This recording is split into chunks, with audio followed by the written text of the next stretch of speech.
TARDIS manual, TARDIS manual, TARDIS manual. Not here, are you? I really must sort through these shelves properly some century soon. Oh, Mary, Mary, if only you could have told the real story.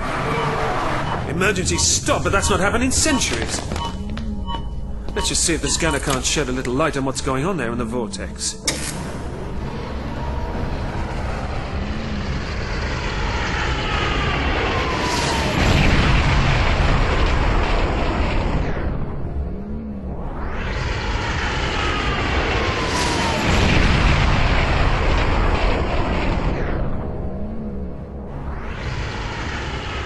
Incredible.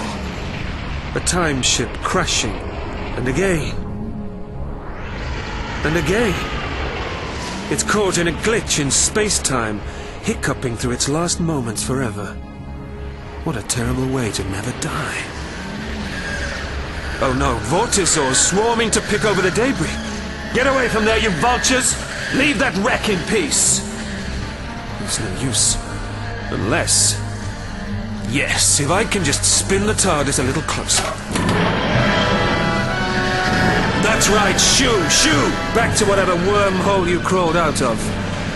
Now, let's see if I can do something very clever. If I can use the TARDIS to nudge the wreck on by a fraction of a second at the very end of the cycle it's caught in, those poor devils aboard can rest at last.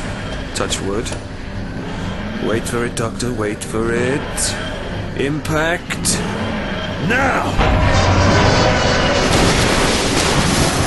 Well, I misjudged that.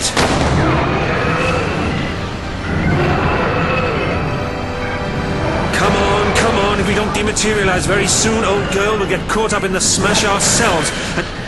Oh no. The vortisaurs. It's no use. There's a dimensional displacement system protecting this ship. You can't get in. What? Displacement system failing? Falling to 36% effective? 22% effective? Please, please, for me, just work. They're breaking through. They're